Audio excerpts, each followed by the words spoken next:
ہم نے کن کے نقش قدم پر چلنا ہے؟ بنی اسرائیل کے نقش قدم پہ چلنا ہے. ہم نے چلنا ہے رسول اکرم صلی اللہ علیہ وسلم کے نقش قدم پہ اور آپ کے صحابہ کرام رضی اللہ تعالیٰ عنہ مجمعین کے نقش قدم پہ. نبی کے بعد یہ پہلے امت کے مقتدا اور رہنما ہیں. بعض لوگوں نے اس دور میں غلط فہمیاں پیدا کی ہیں کہ نہیں، ہمیں حکم ہے کہ ہم بنو اسرائیل کے نقش قدم پر چلیں. دلیل کیا ہے؟ دلیل کہ یہ قرآن کریم میں اہدنا الصراط المستقیم صراط الذین انعمت علیہم، اے اللہ ہمیں صراط مستقیم پر چلا، یعنی ان لوگوں کا راستہ جن پر آپ نے انعام کیا. اب جن پر اللہ کا انعام کیا وہ کون ہیں؟ اب ذرا ان کی دلیل سنیں. کہتے ہیں قرآن کریم میں ہے یا بنی اسرائیل اذکروا نعمتی التی انعمت علیکم. اللہ تعالیٰ فرما رہے بنی اسرائیل میری اس نعمت کو یاد کرو جو میں نے تمہارے اوپر کی ہے. ادھر آیت کہ ہم ان کے راستے پر چلیں گے جو انعام یافتہ ہیں. انعام یافتہ کون ہے؟ دوسری آیت کہ بنی اسرائیل پر خدا نے نعمت دی تھی لہذا انعام یافتہ ہو گئے، ہمیں اس کے راستے پر چلنا چاہیے. یہاں دو باتیں سمجھیں. پہلی بات یہ کہ جو لفظ قرآن کریم میں ہے انعمت علیہم، ایک نعمت نہیں، انعام یافتہ. ایک ہے خاص نعمت کا ملنا، ایک ہے انعام یافتہ ہونا، ہدایت یافتہ ہونا، جن کے نقش قدم پر لوگ چلیں. تو انعام یافتہ قرآن نے کسے کہا؟ جس طرح یہاں فرمایا صراط الذین انعمت علیہم، جن پر اللہ تو نے انعام کیا، وہ کون ہے؟ سورۃ النساء آیت نمبر 69 وَمَن يُطِعِ اللَّهَ وَالرَّسُولَ فَأُولَٰئِكَ مَعَ الَّذِينَ أَنْعَمَ اللَّهُ عَلَيْهِمْ. جو اللہ اور اللہ رسول کی اطاعت کریں گے یہ ان کے ساتھ ہوں گے جن پر خدا نے انعام کیا. یعنی اللہ اور اللہ کے رسول کی اطاعت کرنے والا اس کے ساتھ ہوگا جس پر خدا نے انعام کیا. اور جن پر خدا نے انعام کیا وہ کون ہے؟ من، یہاں من بیانیہ ہے، یعنی پہلے وضاحت نہیں کی وہ کون ہے، اب من کے ذریعے وضاحت کی جائے، جیسے ہم اردو میں کہتے ہیں یعنی، اس طرح بھی کہتے ہیں من، بیان ہو رہا ہے. النبیین والصدیقین والشہداء والصالحین وحسن اولئک رفیقا. انعام یافتہ نمبر 1 انبیاء، نمبر 2 صدیقین صحابہ، نمبر 3 شہداء، نمبر 4 صالحین اولیاء.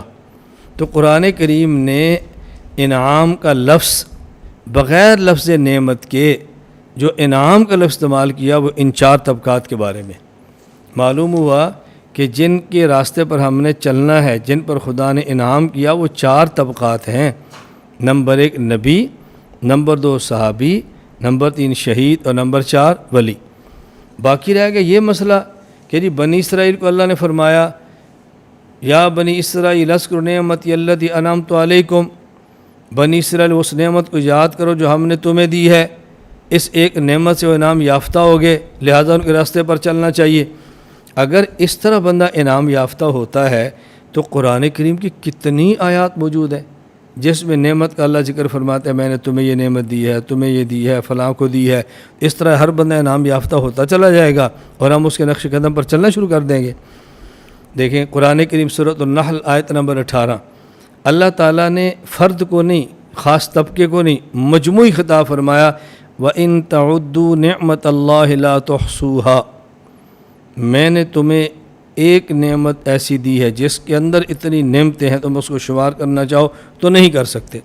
مثلا آنکھ ایک نعمت ہے، اس آنکھ میں کتنی نعمتیں ہیں جس سے آنکھ دیکھنا شروع کرتی ہے، جس سے آنکھ ہے، پتلی ہے، پردہ ہے، اندر پانی ہے، اور کتنے کنیکشن اللہ نے رکھے ہیں جس کے لیے انسان دیکھتا ہے. تو کیا معنی کہ جس آدمی کے پاس آنکھ والی نعمت ہے وہ انعام یافتہ ہے، ہم اس کے نقش قدم پر چلنا شروع کر دیں صرف لفظ نعمت کی وجہ سے. اور قرآن کریم میں ہے وَاذْكُرُوا نِعْمَةَ اللَّهِ عَلَيْكُمْ وَمَا أُنزِلَ عَلَيْكُم مِّنَ الْكِتَابِ وَالْحِكْمَةِ يَعِظُكُم بِهِ. اب دیکھو یہاں اللہ تعالیٰ نے یہ جو فرمایا وہ نعمت یاد کرو جو میں نے تمہارے اوپر کی ہے. اس سے پہلے کیا فرمایا؟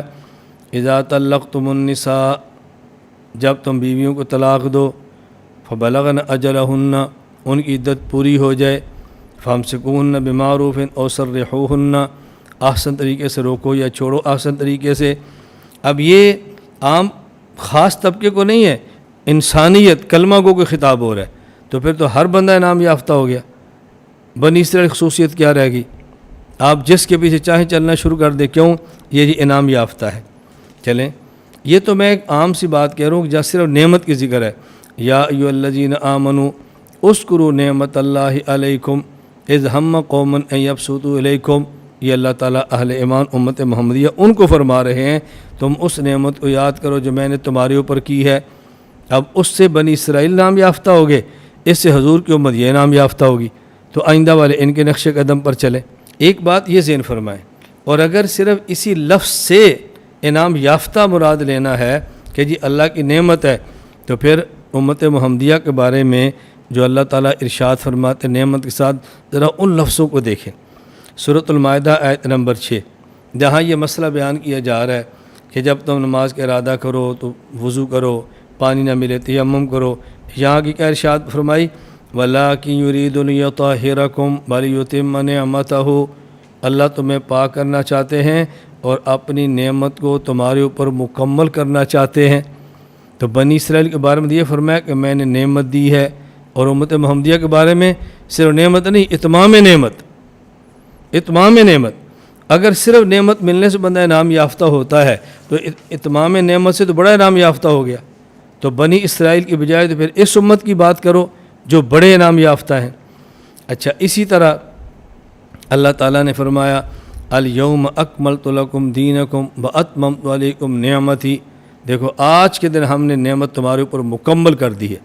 انہیں یہ نہیں کہا تھا نعمت مکمل کر دی ہے، کیا مطلب کچھ نعمتیں ان کو بھی دی تھیں، لیکن جو نعمت مکمل ہے وہ خدا نے اس امت پر فرمائی ہے۔ تو پھر انعام یافتہ یہ ہوئے نا جن کے پیچھے ہم نے چلنا ہے، یا وہ ہوئے جو وہ انعام یافتہ ہوئے۔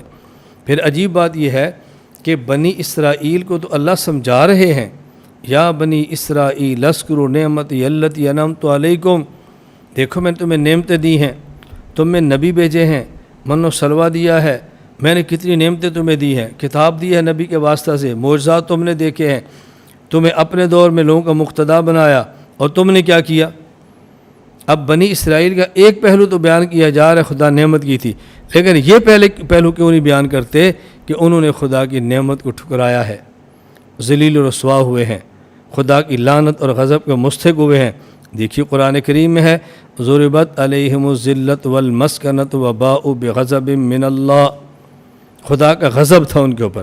قرآن کریم میں ہے بئس ما اشتروا به انفسهم ان یکفروا بما انزل اللہ بغیا ان ینزل اللہ من فضل علی من یشاء ومن عبادی فباءوا بغضب علی غضب وللکافرین عذاب مہین، کہ بنی اسرائیل تو وہ تھے کہ جن نے خدا کی نعمت کو چھوڑا، اور یہاں تک فرمایا اتستبدلون، جو ہم نے نعمت من و سلوہ کی دی ہے تم اس کو بدل کر یہ سبزیاں، پیاز اور دالیں یہ لینا چاہتے ہو۔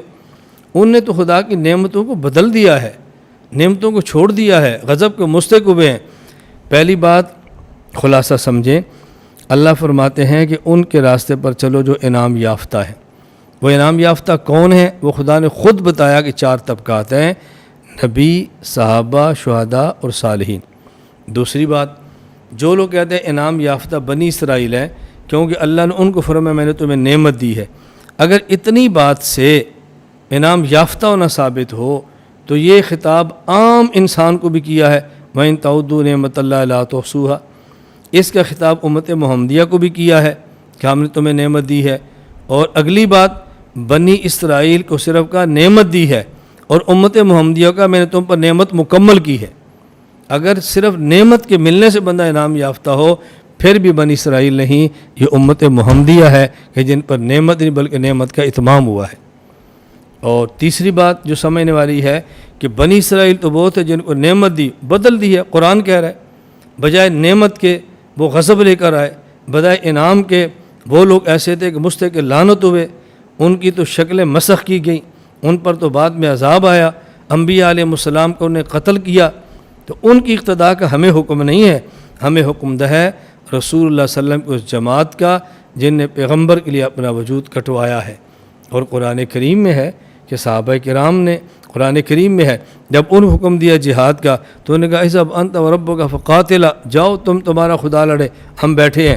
اور حدیث پاک جب صحابہ کی باری ہے تو انہوں نے کہا یا رسول اللہ ہم وہ نہیں ہیں جو آپ کو کہہ دے اذهب انت وربک فقاتلا، تم جاؤ اور لڑو، ہم وہ نہیں ہیں، ہم آپ کے غلام ہیں، ہمیں آپ سمندر میں حکم دو، ہم کود پڑیں گے۔